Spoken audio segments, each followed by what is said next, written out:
This is the Investor Connect podcast program. I'm Hall T. Martin. I'm the host of this show in which we interview angel investors, venture capital, family offices, private equity, and many other investors for early stage and growth companies. I hope you enjoy this episode. Interested in raising funding for your startup? For your next fundraise, consider 10 Capital Syndicate Platform, an online portal using a special purpose vehicle. The Syndicate platform allows for online investment and access to over 12,000 accredited investors. Log into the 10 Capital Syndicate platform to find your next investment. To learn more, go to 10capital.group/SPV. Hello, this is Investor Perspectives. I'm the host of Investor Connect, Hall T. Martin, where we connect startups and investors for funding. Today we have joining us Mia Urman, founder and CEO of AuraPlayer. Mia, thank you for joining us. Thanks for having me. So tell us more about your work and what do you do in it? So basically, on a daily basis, I love my work, is working primarily with Oracle customers. So these could be customers with very large enterprise applications. Most of them are kind of in legacy or maintenance mode. And we help them modernize to mobile applications, to tablets, to chat, to automation. So it's really trying to leverage their existing investments in their back office applications and how we can bring those into the digital world without major risk and rewrites and things like that. So it's kind of understanding people's businesses, what are the gems that they have in terms of business logic that they are unable to really bring in to the digital world, and kind of helping them achieve that. So that's what we do through our solution, AuraPlayer. Great. Well, let's talk more about the growth in the mobility segment. What do you see going on there? So this year has been quite interesting because on the one hand, COVID kind of put the fear in everybody about what's going to be in the future. But on the other hand, created this incredible drive to mobility. So there's kind of like three major trends in terms of relating to COVID, right? Where we saw people needing to work from home, a lot of employees working from home. So there became this whole mobility for self-service employee applications that we saw, right? People being able to log their work hours from home, to see their payslip information, to be able to do all different types of HR functionality, right? And to be able to access those systems from anywhere. Another one was customer self-service, right? Even if you think about the delivery industry, right? Basically every restaurant needed a mobile application within a minute or they couldn't service any customers, right? With delivery. So there became this huge push with regard to customer self-service. Also because you had less employees in-house, right? People tried to offload a lot of the call center capabilities to mobile, where customers could get their own information, their own status information, answers to questions without needing a staff member on hand. And then there was this whole push towards what we call contactless office or warehousing, right? So where in the past, you used to have to interact with customers all the time, right? You ship an order, they have to sign something, you give them a package, you all share the same pen, right? People really wanted to start with a type of automation, right? Where customers could digitally sign things, for instance, right? And you could send them by mobile their order slips or their invoice slips, right? So they won't have to actually get physical paper and things changing hands. So we did a lot of things with regard to bidding and things like that, where people didn't have to actually physically come into offices. They could do things virtually and over mobile. So there was a whole kind of trend with regard to the workplace becoming contactless and digital. And then, of course, a major one was also the rise of like automated business processes to be able to do things over mobile without so much human intervention. Because people were working from home, because there was less staff in the office, because people had to do layoffs, businesses really looked to automate certain business processes that didn't require lots of human interaction, repetitive tasks, common tasks, things that happen all the time, but that they can kind of almost be robotic processes. And finally, the rise of chat, where people do not want to be trained in all these applications, right? So if you're a major transit authority and you want to give a mobile app to 25,000 employees, you're not going to have time to train them for every aspect of this new mobile application, right? You're going to want to have a really easy chat interface where they can kind of talk in natural language to the mobile application, get answers to their questions, and very easily interact with the mobile application. So that was another huge trend we saw within our mobile environments. And again, we really focus on enterprise mobility. So I'm sure if you talk to another startup who did what we call, B2C, businesses to customers, we focus on B2B, right? Business to enterprise or business to business. But these were the major trends that we saw in that area. Well, great. Well, you talked a lot about a lot of great trends going on there. If you had to pick one as the primary trend going on in this segment, what do you think is the main driver, the main thing we'll see in the next few years? In the next few years coming up, I see a huge rise in automation and chat and the prevalence of digital assistants, because I think that more and more businesses are going to want to incorporate some of the exciting trends we see on the consumer applications, right? Like we have Google Home and Amazon Alexa and Siri on people's phones, right? People are starting to work with digital assistants in their everyday life. And I think they're going to want to work with the same type of mobile applications with digital assistants on their enterprise applications, right? To be able to say, hey, do you have any Adidas shoes size 4 in stock, right? In a very kind of simple, natural, friendly digital assistant way. Great. And so what makes for a successful company in this segment?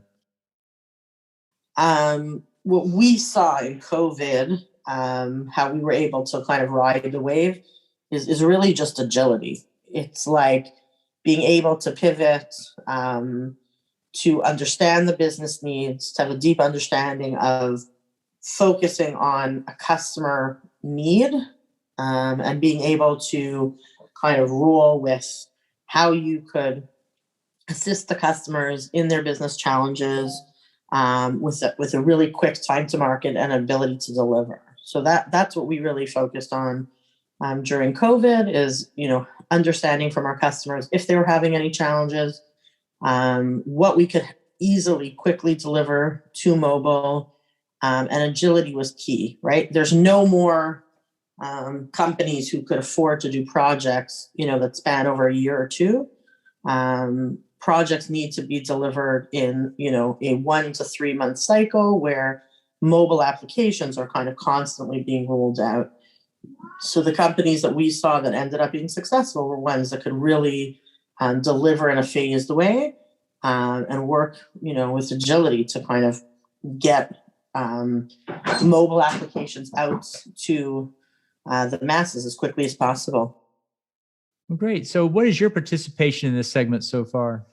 Oh, so we are actually, we have a solution that basically takes back office applications and wraps it in a way where you could put a digital front end, a mobile front end on top. So Oracle eBusiness Suite legacy applications, Oracle Forms legacy applications are not available out of the box to run on mobile devices. And what we do is we put in a middle layer that enables them using what we call REST services to have mobile applications running on top. So we are very fortunate to work with incredible companies in the public sector, industry, financial, what have you, to build them mobile applications on top of their back office applications. A good example of this is what we've been doing for New York City Transit, MTA. So their whole HR application is written in Oracle Forms, and it was not available to employees in the field. And then all of a sudden, you have 25,000 employees who can't come in to use desktop applications, right? These are bus drivers, subway drivers, train drivers who need to be able to get the information on, what is their scheduled route, how could they request vacation, without going into a crewing office, right? So in the past, in order to, for instance, call in sick or to request a vacation or relief someone on vacation, they had to do all this in person in a crewing office or wait very long wait times over the phone. They were having thousands of calls a day, and they were almost crashing the call center because so many people either had COVID or wanted to replace somebody with COVID. And we were able to use our solution literally within less than a month. I think it was about 2 weeks, to put out an application where people could provide these requests over mobile application. So the MTA Insight application, it's an award-winning application, and literally it's been incredible to see, these big public sectors where you think they're not really able to move so quickly to service their employees, doing really innovative and impressive things. That's great. And so, what do you look for to invest here? Do you invest in these areas, or you just provide solutions? No, so we've also been so again, I'm a personal investor, but I think in the mobility sector, some interesting trends with regard for investing is really going to be the data privacy and security area. I think that more and more data that wants to go on mobile devices, the problems of how to protect that data on device, how to protect that data in transit. Those those problems have not been dealt with 100% effectively. I think that there's definitely some companies doing interesting things in the area. I don't know if I'm allowed to list them or not, but that's one thing I would definitely look into in terms of investing. Another is in the digital assistant space, like we said, companies doing chatbots and digital assistants. I think that that's going to be something that's definitely on the rise, and it's just at the infancy, right? Because right now, we still haven't really channeled these digital assistants who are able to do proper anticipation of our needs and recommend things to us. So far, it's still more of a pull type model where you ask Siri for something and you'll get a response. Whereas in the future, Siri might say to you, "Hey, it's Monday at 7:00. Don't you usually, play basketball at this time?" Make sure, you know what I mean? Those types of things where they could analyze the data and the trends that they see in your calendar, email, other types of mobile applications, and be able to offer up recommendations for people, with regard to almost like a real digital assistant, right? A real life assistant. And like we mentioned, automation. There's a lot of automation companies called RPA, robotic process automation. And that's going to also be a big trend in the world of mobility, and a good place to invest. Great. Well, what else should we know about this segment? Yeah, so that's really interesting. The truth is, the interesting thing I think most about the mobility segment is how things are starting to kind of mesh together, right? The digital world, I guess, of the kind of consumer based world that we're used to is going to slowly start meshing with the mobility segments that we see in the enterprise world. So, a lot of the features, like we've talked a lot about chat, but a lot of that kind of chat, natural language, being able to talk to a mobile application like you talk to a person, the whole world of what we call machine learning, a mobile application or a digital assistant being able to analyze past trends and being able to do recommendations proactively, preempting users for things that they might be interested in, and for activities they might want to do. That to me is going to be the real area of growth, to be able to really understand human language with to merge the mobile world with the human interaction, the human language world. So that could be that to me is the area of the area to watch, as we say. Great. And so, what changes do you expect to see in, say, the coming 12 months? Yeah, so essentially the changes in the next 12 months, I hope, right, would be a big push towards mobility, um, with a lot of the existing kind of Fortune 500 slash public sector companies, right? We have a huge gap between the mobile applications available to us on the consumer side and the mobile applications available to us on the enterprise side, right? Like when you go to pay a parking ticket, you can't, you don't get a digital parking ticket on your phone, right? Or a barcode that you can easily pay, right? You're still getting physical tickets on your windshield, and you have to pay it, right? When you go on the bus, you still have a physical card that you have to go and swipe it, right? So, we're still so far behind in the mobile realm with regard to public sector entities and major enterprises. So my hope is that the next 12 months we'll start to see people feel less and less fear because of COVID, and more willingness to invest in becoming digital with regard to their enterprise, the enterprise applications that we all use so often. Great. My last question is, what else should we cover that we haven't? So my big message to investors, and hopefully to people out there, I'm a big fan of, like we said, modernization, right? So I'm a big fan of, right, we say reduce, reuse, recycle. So right now I'm recycling old applications and bringing them into the next generation. So with regards to investors, I think it's really keen for them to really look at companies who are doing innovative things, but figuring out how to bring with them existing technologies into the new world. So whether that's database companies that can easily take and automate old versions and bring them into the cloud, whether that's connecting new plugins on existing applications to enable chat on older websites, right?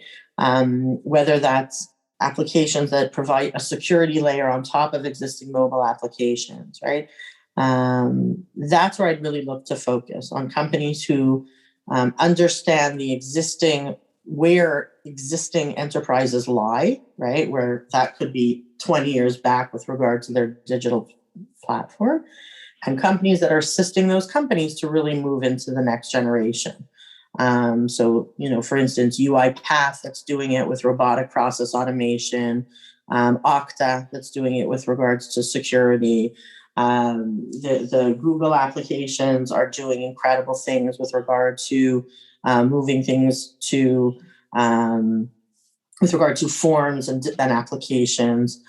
Oracle Digital Assistant with regard to chat has a whole set of plugins that you can take older customer service applications and add chat, some even out of the box from existing systems. So that would really be my focus is companies that are going to help huge enterprises move forward.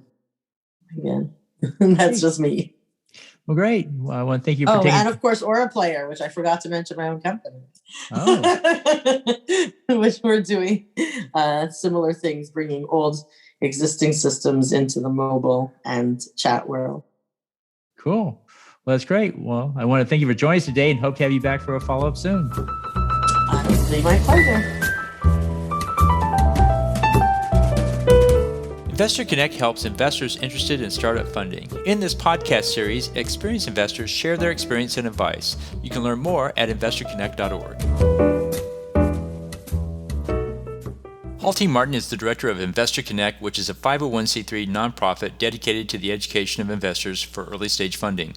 All opinions expressed by Hall and podcast guests are solely their own opinions and do not reflect the opinion of Investor Connect. This podcast is for informational purposes only and should not be relied upon as a basis for investment decisions.